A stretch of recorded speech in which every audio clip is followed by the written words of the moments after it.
See, in order to understand all these things on the ETL testing, so prerequisite for this training is little bit of knowledge on the software testing lifecycle.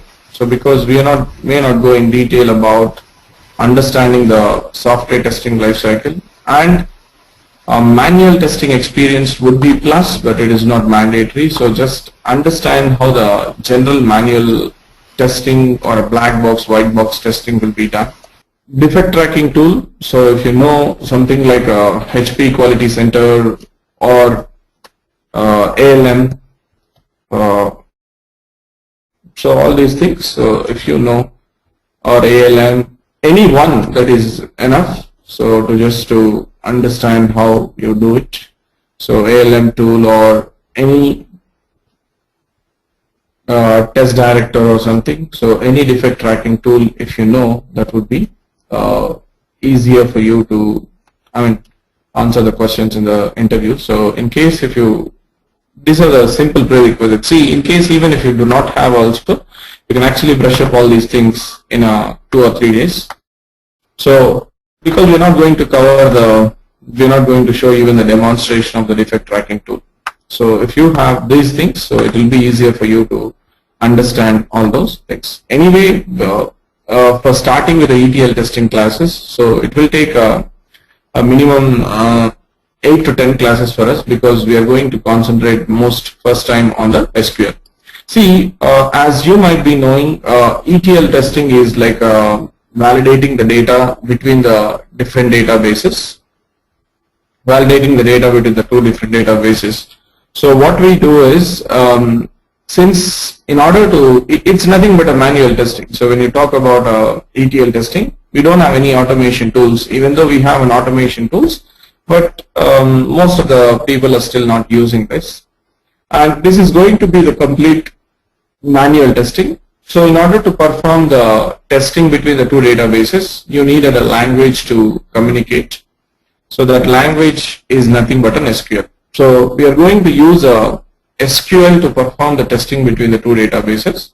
So that's why we'll concentrate first on the SQL part. What is SQL and what are the different things that you require in SQL. All those things will be covered. Mostly 8 hours we are going to spend mostly on the ETL testing. SQL. So we are going to completely understand the ETL testing on an Oracle database. See, when you go to real time, you might work with a SQL Server database or any other database. So mostly here we are going to understand with the Oracle database. And you have SQL. So SQL we are going to spend for 8 hours. Then we are going to understand about the data warehouse, like what is a data warehouse is all about, and how we are going to, what is the architecture of the data warehouse, like how the data will be moved from a transactional system to the data warehouse. These things we'll discuss, and later on we'll also talk about some data modeling. So basically in the ETL testing process, you're going to validate the data model. So that also we are going to discuss, and we will spend 1 hour time on that to understand the different types of tables in the data warehouse.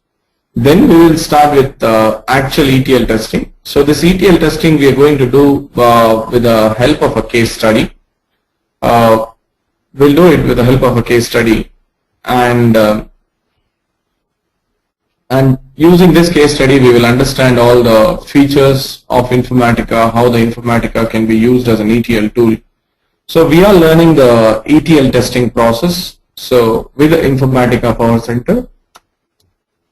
So we'll also get a exposure on how the Informatica Power Center is used, and how you perform the ETL testing with Informatica Power Center. All those things we'll see.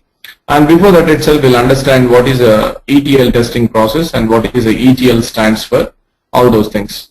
So when you go to the Informatica Power Center, we'll spend close to some 15 hours on this. close to 15 to 10, 12 to 15 hours we will spend more on the ETL testing process with the Informatica Power Center. And later on, see, when you're working with a database testing or a data migration testing process, and there is another type of testing also called as a BI testing. So basically this BI testing, so what happens is that a reporting tool testing. So there will be a UI validations which and all will be there. So we are going to even spend 2 hours time on that to discuss about the BI testing as well. So probably 8 hours on the SQL and the data warehouse and data modeling we are going to spend 3 hours. So that will be 11, and then this here 15 hours will, close to 15 hours will spend 26, and then the BI testing 2 hours that we are going to spend, maybe 2 classes. So I'm going to show you all these things. So this is the overall course. Anyway, we'll forward you the course syllabus, how it is going to be. And at last, we're going to talk about the ETL testing interview questions. Like maybe for one session, we'll discuss ETL testing interview questions, what questions will be asked, and how you have to explain about the project resume and all those things. That also we'll discuss in the last class. So this is more about this one. So most of the people says that as a ETL testing, but here we call that as a data warehousing testing. So which is a combination of ETL plus the BI testing together. So together we call it as a data warehousing testing. So this interview questions also we're going to discuss. So for an installation, yes, for practicing Informatica and all those things, so I mean practicing the SQL queries and everything, we are going to set up the VM, virtual machine, on your systems, and that virtual machine will contain the Oracle database, and at the same time it will also contain the Informatica as a ETL tool. So how the Informatica tool appears and all those things. So Informatica tool will be installed in that. So these are the general, this is a sample VM which we have. So for installing this VM, so minimum you need to have a 6 GB of RAM. So we will help you with the installation. 6 GB of RAM is required, and the processor speed must be greater than 2.4 gigahertz, something like that. Otherwise, machine will be slow and you'll not be able to work with it. So this is a sample configuration that you require. We're going to set up a VM on that. So 6 GB, more than 6 GB RAM is required. So if the processor speed is good, then you can work with the 6 GB RAM machine also. Now, these are the this is how we are going to proceed with the course. And anyway, I'll answer all your questions related to this. So what I do is I'll just get started with, let me give you an introduction about what is an ETL testing, how it is going to be. So in this, see, basically, as you know, SQL plays an important role, so we need to understand an SQL. So let me give you what is an ETL testing is all about, what is the roles and responsibilities of an ETL tester, roles and responsibilities of an ETL tester, and how you have to validate the data. So to start with, you might have already got familiar with what do you mean by the database, and what do you mean by the database and all. So see, before stepping into the data warehouse, we should have a good understanding about what is a database is all about. So when you say a database is nothing but the software which stores the data in the form of a tables. So it's a software package. You can call it as a software package. So we have various databases which are available in the market. So if you see, you have an Oracle database, and you have a SQL Server from Microsoft, and SQL Server from Microsoft, and you have Teradata. This is one of the other popular databases in the data warehousing. And you also have Sybase, DB2. Likewise, you have various databases which are available in the market.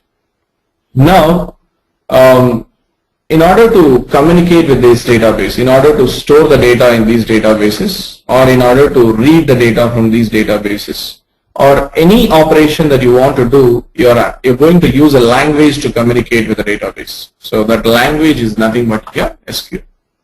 So when you say an SQL, SQL is called as a structured query language. So you can say that SQL as a universal language which is used to communicate with a database.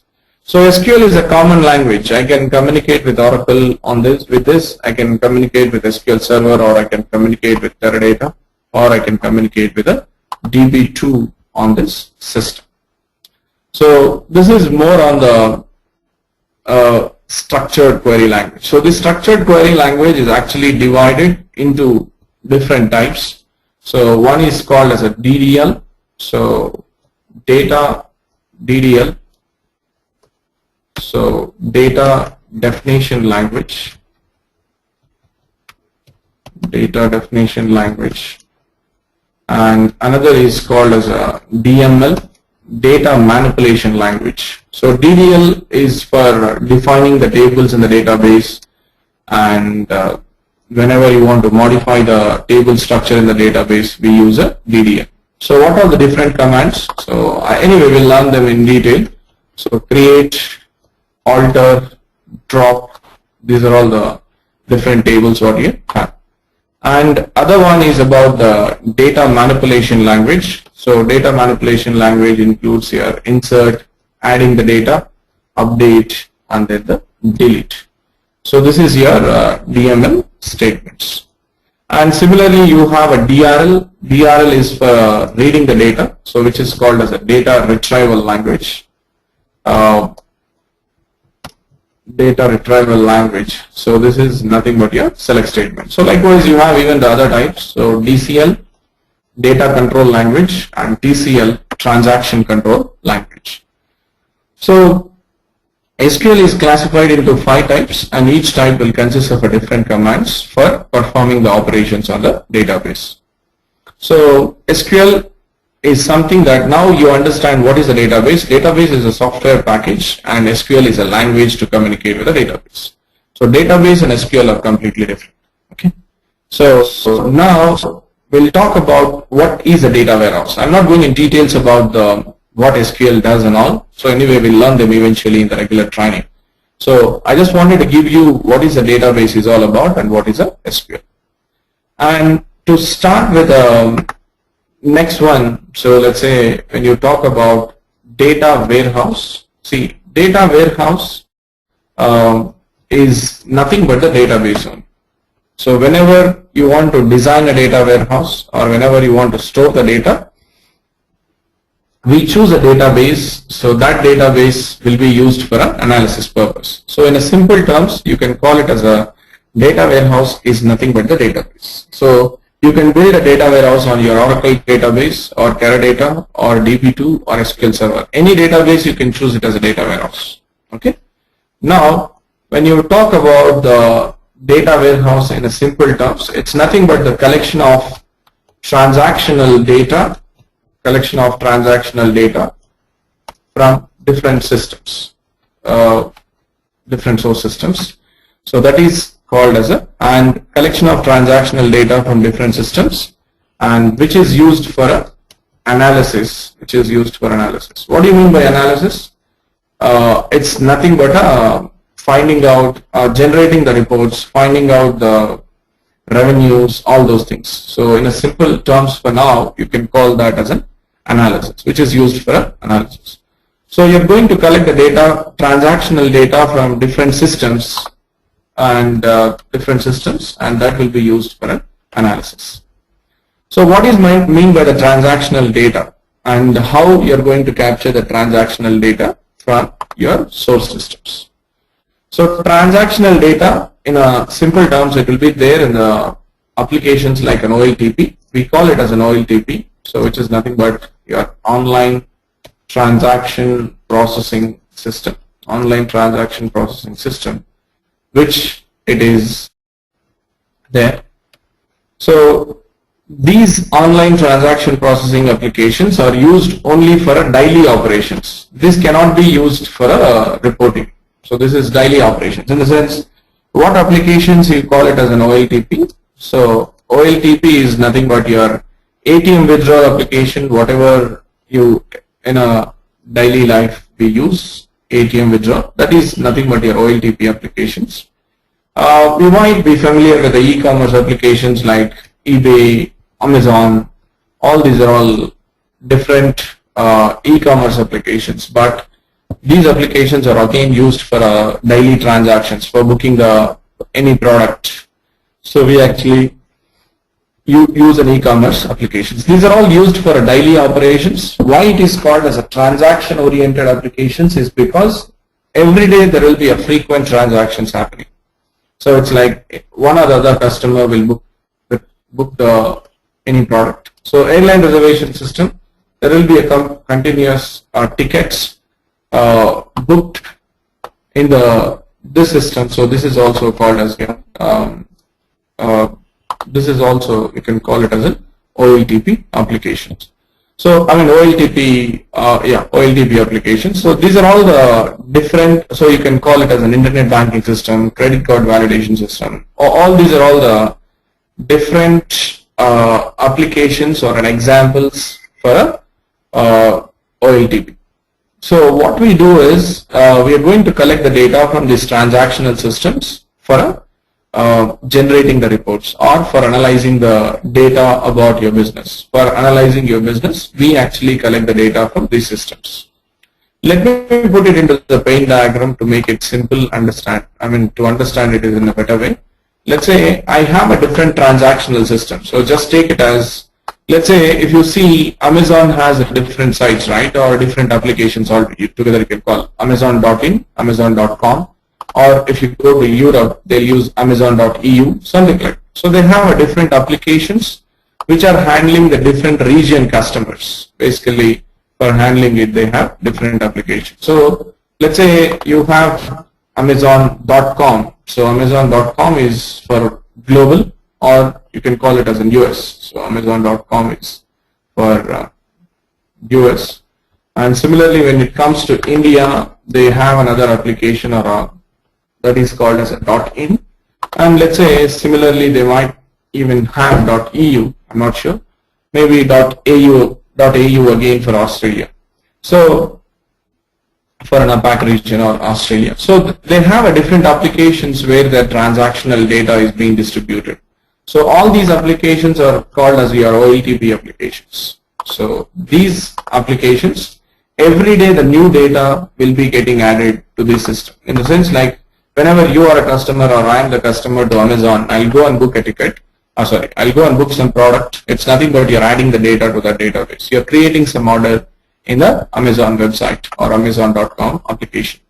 So these are all every day the new data will be added to these applications. New customers will come, new customers will register, same existing customer may buy the different products. So all together. So likewise, every day there will be a huge number of transactions which will be performed on these applications. So what is going to be an ETL is that, so we know that we are building the data warehouse by extracting the data from different applications.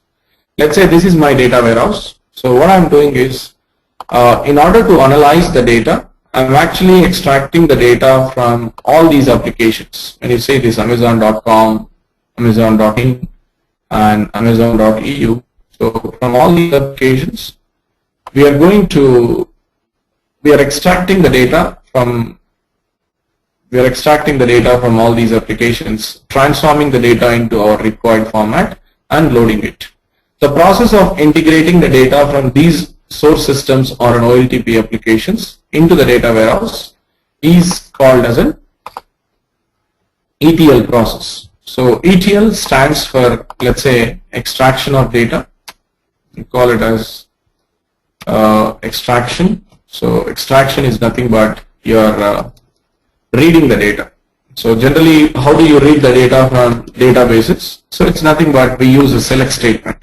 So select command in SQL is used to read the data. transformation is nothing but the modifying the data, means changing the data from one form to the other form, or massaging the data, or transforming the data into your required format. So it's like modification of data. You can call it as modifying the data or converting the data from one form to the other form. So all these things will happen in the transformation technique. And the next one is your load. So load is nothing but your inserting and updating the data in this. So, or even you can even delete the data. So ETL is nothing but extraction, transformation, and load. So we'll integrate the data from all these transactional systems into the data warehouse. So for performing all these transactions in a general system, so what happens is that your ETL is basically, there are different ETL tools which are available in the market. So ETL tools is like your Informatica Power Center, and you have again tools like Data Stage, you have ODI, Oracle Data Integrator, and you have Ab Initio. So there are different ETL tools which are available. All tools does the same job. It will extract the data from your transactional application and load it. Now, what is the job of an ETL tester here? So anyway, ETL developers or your Informatica developers or a Data Stage developers, they develop a program to integrate the data from this. So what is the job of an ETL tester? So it is nothing but ETL, as an ETL tester, we have to do is, like the data, whatever is present in the transactional system is properly integrated into the warehouse or not. So it is more like when you are moving the data, you might be moving the data from one table to the other table, or from one file to the table, something like that. So as an ETL tester, we need to validate the data between these two applications. Suppose, let's say, ETL developer has developed an application or a program called as a P1, and that P1 program is actually reading the data from table A or table T1, which is from the OLTP, and table D1 in the OLAP system. That is OLAP, whenever I say OLAP or a data warehouse, everything is the same. So when you are moving, your P1 program is actually moving the data. So when you are moving the data, you have to actually validate that program. So whether it is working as per the requirements or not. So basically, we will perform the different types of testing in the ETL testing process. One is like smoke testing. And for this P1 program, let's say this is a simple program, a single program which you have, and you're going to perform the functional testing, and you're going to perform the performance testing and the integration testing and all those. So we're going to do performance testing, whether that program is functioning properly or not, how much time it is taking to move the data, all those things. And you have an integration testing, which is nothing but your system testing and all that you're going to see. So in the smoke testing process, what you do is, it's basically that you'll understand, we'll go in details about it. Maybe there are some new terminology which you have to understand when you're working with as an ETL tester. So whether the program is present, whether the program is running fine or not, or the data is present in your target table or not, all those things. But when it comes to the functional testing, what will be there is, in the functional testing, we have it as like, we are going to validate the data between the two tables. So you know that it is moving the data from T1 to D1. So we are going to validate the count of records between the T1 and count of records between source and the target. So basically, when you are moving the data, if there are some 100 records which are there in the T1, so same 100 records should be moved to the D1 as well. So your P1 program should not discard the data or should not reset the data when it is moving it from this to that. And similarly, that is for a count of records. So how are you going to validate it? That is based on the SQL. So you're going to write a separate SQL query and validate. And second one is, let's say it might be the case that when you're loading the data, some null values might have been loaded in your target. Null values might have been loaded in target. So when you say this, why null value is being loaded? Is it actually because of the program? It is loaded as a null that you're going to validate. And similarly, you're going to compare each and every column. You're going to compare each and every column in the source with each and every column in the target. So that is called as a column level data validation. Suppose, let's say you have something called as a name column in the T1. So that name is actually Karthik. But when it is loaded into the target, it has stringed or it has truncated some characters because of some program issues. It has truncated. So we are going to understand, we are going to define how the data validation will be done and why it is getting truncated. So we are going to identify, do you have any such issues? And also it might be the case that you'll start identifying the duplicate records on the target table. So it might be the case that since you might be loading every day the data into your warehouse, so there might be a duplicate records which might have been created. So likewise, you're going to write a different SQL queries to validate the data between your source table and the target table, or your source flat file or a target flat file. So we are going to understand how the functional testing is carried out, and similarly the performance testing and the integration testing. So in the ETL testing, what you do as an ETL tester is that ETL developers or your Informatica developers will develop the program, and you're going to validate the data between the source and target by using the SQL queries. So there are various scenarios in which you're going to validate the data. So that data level testing will be done in the ETL testing process. You're not going to develop any programs, or you're not going to, so all you need to do is that you'll write a separate SQL queries and validate the data as per the program. So you're going to certify, or you're going to judge whether your program is working fine or not. So that's a process about an ETL testing. So similarly, when it comes to after loading the data, you're going to use a different BI tools. There are different BI tools which are available in the market. We'll use these BI tools, and basically they will these BI tools will help you to generate the reports. So when you talk about this BI tools, so basically these BI tools will read the data from data warehouse and represent the data in the form of a reports. So your report can be a bar graph or a pie chart, or bar graph or a pie chart and all those things. So which it is. So this is more on the BI specific tools. So what these tools does is it will generate the reports. And here also you need to perform a testing. So there are BI developers will be there, or report developers. What they do is they actually read the data and represent it onto the reports. I mean, that reports you need to validate whether the data in the report is properly represented, whether the data is properly matching with the database or your data warehouse or not. All those things, again, a BI testing will comes into picture. Even in the BI testing, we'll validate the data, we'll verify whether the filters and everything working fine or not. So BI tool is going to be more like a user interface GUI testing, graphical user interface. Like you'll have a complete interface wherein your business users will be generating a report. So those reports you're going to access and certify that it is representing the proper data and it is working as per the requirements. So we are going to talk about even the BI testing. So BI testing we are going to understand through the OBIE.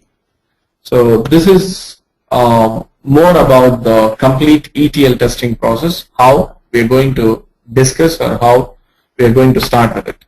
See, the regular classes will start from tomorrow itself. It is just an introduction class on the first day, and regular classes will proceed from the tomorrow itself.